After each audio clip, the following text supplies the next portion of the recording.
Lewis and Clark State Historic Site is celebrating 20 years.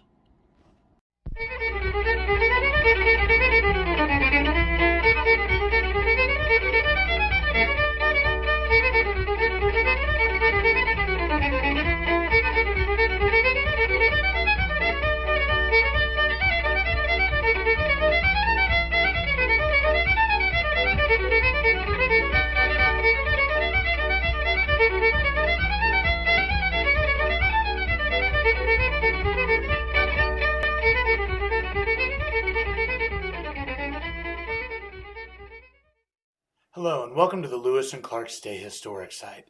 We are currently celebrating our 20th year of being open to the public and sharing the Lewis and Clark story. As part of this celebration, I've been interviewing volunteers, staff members, and members of the Lewis and Clark Society of America about their stories with the site, their memories of the Bicentennial, and what it took to get this place open. As part of this research and preparations, it was brought to my attention that we actually have a number of videos of interviews with presidents of the Lewis and Clark Society of America. Past presidents that played a role in bringing attention to the site, people that had to push and petition and lobby to buy the land and to get the support to build this interpretive center. I want to share these interviews along with the other interviews we've been filming, and I'll be sharing them throughout the year. I think a great one to start with is this one with Robert Colter. He was the president at the time that the land that the Interpretive Center is on was purchased. It was bought by the Lewis and Clark Society of America. These individuals were willing to mortgage their own homes. They put up CDs as collateral, and they made sure that this land would be secured for preservation and historic purposes. It eventually made its way to the state of Illinois and became the historic site it is today. But that wasn't always a sure thing. So this interview gives a little look at what it was like to be part of that decision making. So I hope that you enjoy this video. You can find it and others like it at campdubois.com, Facebook, and on YouTube. So is this family, the possibility of a family name, that's what hooked you on Lewis and Clark? Yeah, that was one thing. Okay. Yeah, that helped. Well, it sounds like you had quite a vision for 2004. Yeah, well, I just thought that it was going to be a great time. Okay. And I'm just glad to see everything coming together right now. Sure. Okay. They went up Susquehanna to Williamsport. Why don't we back up and we'll start over with that. Given your last name, there's an obvious question that begs itself. So. Yeah. So your family and John Colter. Well, we've never been able to prove. John Colter's relatives have tried to research it, so have I. But we could be related to a soldier that was killed in a revolution down around Philadelphia. He had several children, and those children were divided up between various aunts and uncles. And of course, after the war, they spread out all over. My family went up the Susquehanna River and ended up at Williamsport. Later, opened up northwestern Pennsylvania. They were the early settlers in Venango County and Crawford County. As far as I know, as far as we've been able to trace, John Colter was from Virginia or Kentucky. And the family has been in this country since about 1750. They came over from Ireland after starving to death there, and they left Scotland in the religious wars and went to Ireland, and they eventually landed in Philadelphia. That's about as much background as I know, except various generations on down. Great. What got you here today? Today? Well, probably an automobile, but how about what got you to Lewis and Clark? What was going on in your life when you heard about Lewis and Clark? Well, of course, I moved here about 1962. I came to work at Olin, and then I I was very interested at that time in library work, and I worked with a fellow from Hartford when we built the regional library over in Edwardsville. We were on the building committee, and he was very active with Lewis and Clark and with Mr. Decker. So I was introduced to them, and with having the same name as John Colter, why we were looking into background there, and so I've been since about 1970. I guess I've been interested in Lewis and Clark. I became after Mr. Magurani died very suddenly. Why they were looking for a president. And some of friends urged me to take on the presidency, which I wasn't too eager to do at that time, but I did. And one thing led to another until we trying to find a way to keep Lewis and Clark going and to expand. And we knew that this was coming up, this anniversary, and nothing was being done by the state. And we were trying to urge the state to do something. Can you identify one or two, or maybe, I don't know how many things, that kind of hold it together over time? Because there do seem to be times that Lewis and Clark kind of fades into the background, but never fades away. No, well, we had low points, we had high points, and we struggled and tried to raise money, had various fundraisers and did advertising. Went to the various businesses and asked for donations and things like that. And so we kept busy and kept the name before the public, but I mean, we until we finally got the congressman interested and the National Park Service. Well, we weren't getting very far. Well, originally, most of the land that was available was in the floodplain. Nobody was going to make a move as long as it was in the floodplain, because it wouldn't last. You know what happened to the monument out here. So that was a big drawback. We had to come up with something to offset that. And one day I was working in South St. Louis, and I driving down Route 3 on my way over there. I saw a little sign along the highway out here. It said for sale, 40 acres. Come back, we were scheduled to have a meeting. I said, I thought we ought to buy it. I was president at the time. I said, we ought to buy those 40 acres. They're inside the levee. How can they object to it? It's the canal is here. It's across from the mouth of the Missouri. So let's buy the land, see if we can. And I went and talked to the realtor. The phone number that was on the sign, I called them, made an appointment, and a couple of us went over and talked to the realtor. They wanted $125,000 for the land, which was a reasonable price for 40 acres here on the river bottom. But we had $5,000 in the treasury. And so was that enough for earnest money even? yeah, we put it down. And then several of us signed the note with the Bank of Edwardsville, and they let us pay the interest on the mortgage. We had a mortgage against it, and we paid the interest, kept that up, until we finally got the National Park Service to put up the money to pay for it, pay it off, the balance. So when was that, when you drove by the sign? What year? When was that? I guess it was, I can't tell you the exact date, no. It's in 88. What? 88. 88? Well, that's about when I was going to say. I'm not really sure of the date, but that was it that time, you know. That'd be about right. Tell me this story, because I think this is of particular note, is that it wasn't just a matter of signing a mortgage, it was a matter of putting your house up. Oh, yeah. Yeah. You guys George had several CDs in the Bank of Edwardsville, and we put those up. A couple of us had to sign our names to, you know, it wasn't just signing your name, you put in your mortgage your house. But we were out on a limb. Our wives weren't happy, but we got away with it eventually. Those years were a struggle, and you didn't know what was going to happen. What kept you going?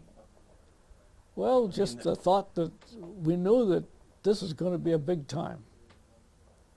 And if we were trying to convince people to believe like we did, that this area is where they started and where ought to be a focal point for the celebration, and that was the driving force behind it. The fact that some of the members were descendants of members of the expedition, they were very enthusiastic. You had descendants on your committee? What's that? There were descendants on your committee Oh yeah. here in town. Who Yeah, were they? Patrick Gass's descendant, Judy Sharika was very active. Her husband was too until he died, but she's a descendant from Patrick Gass, and she's an excellent lady, and she kept enthusing all of us to keep going. And then we got George, when George Arnold got in and got interested, he and his wife, of course she was a writer, and they started writing letters. They were great letter writers, and they kept writing letters and keeping the name in front of the legislatures. He knew that that's where we had to go, and so that's that's the way we went. Well, I think Senator Yates from Chicago was one of those that finally pushed it through Congress to get the appropriation. He was one of those that were really behind it, that he got interested and thought that it was a worthwhile cause, and when he started pushing it, then the local senators and representatives did too, and they could see some value in it, and so from there it just got the state. They didn't want to be left out. The historic preservation, of course, they'd always been tied into this because we had land, 198 acres, that was leased from the Corps of Engineers down next to the river, and that was floodplain. So they and we were tied in with Cahokia Mounds, but the big thing that they could see was Cahokia Mounds. They'd spent $11–12 million down there, and that's where their interest was. And this was just a second poor relation. Once in a while we could get them to go up and mow without us having to do the mowing around the monument down there. We struggled for years to try to keep this running. One of the things that strikes me, though, is there's an element to this group that worked to acquire the land and maintain the memorial that kind of parallels the expedition in terms of all the different backgrounds. Now, you yourself are a plant engineer and had contacts in industry. George was someone with a background in academia, Yeah. and also a background with respect to the state legislature. Yeah. Can you talk about how you may have recruited commercial or industrial support for the project, or It was worked put within the before them community? Talk to everybody that you could talk to, and they would let you in. Try to sell them on it. Yeah.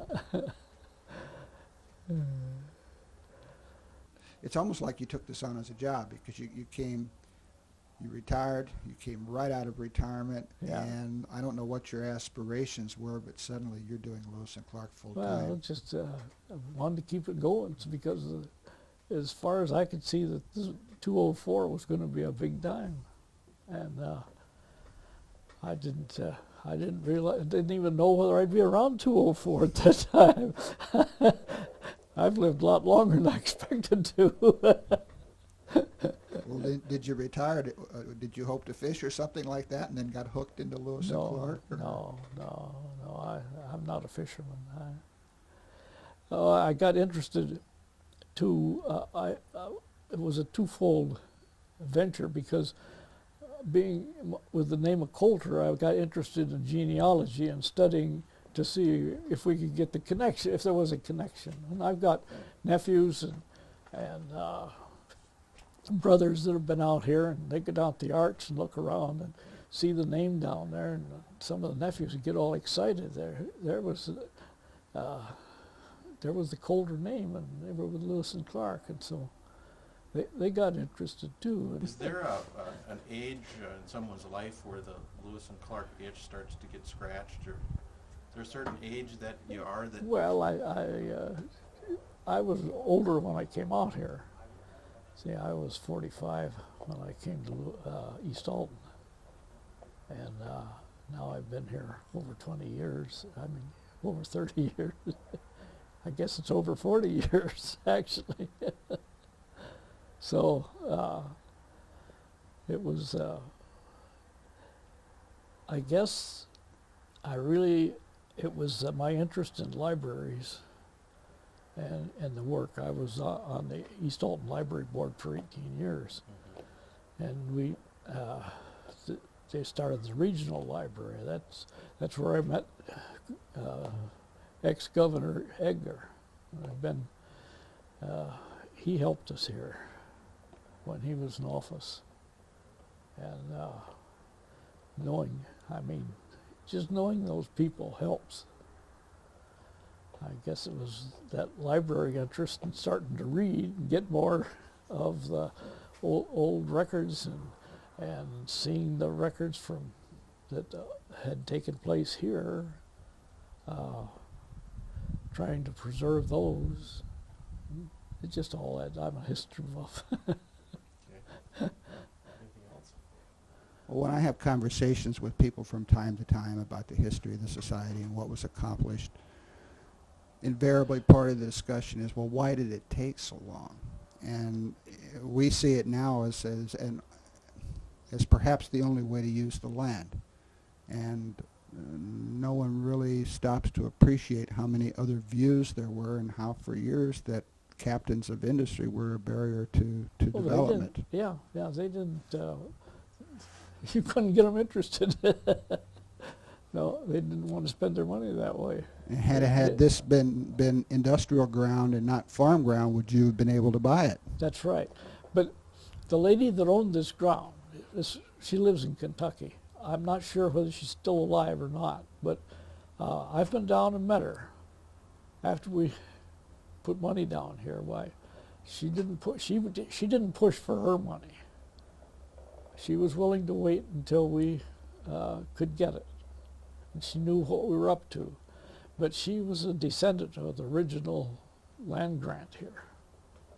And she was tickled to pieces that we had bought the land for use as Lewis and Clark campground. And I just had visions of thousands of people coming here when we had something for them to see, an interpretive center and maybe some other factors. I told the Historic Preservation one time that they'd had to expect that they'd had to build it so that it would handle 300,000 people a year, and they laughed at me. But I think we're going to see it. Yeah. But they just laughed at me at that time. They thought I was having hallucinations.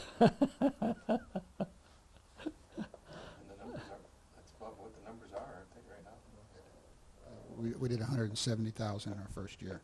Yeah. Who knows what we'll do this year. Yeah. I just wanted to thank you because your tenure as president and us acquiring this private ground probably made much of this happen. This was definitely the turning point. Yeah. Well, we kept it alive. But you guys But accomplished see, a lot in 3 years. Clarence Decker was killed, Magdarani died, and it just decimated the group. They didn't have any leaders. So I guess I was supposed to be a leader. Well, sure, thank you.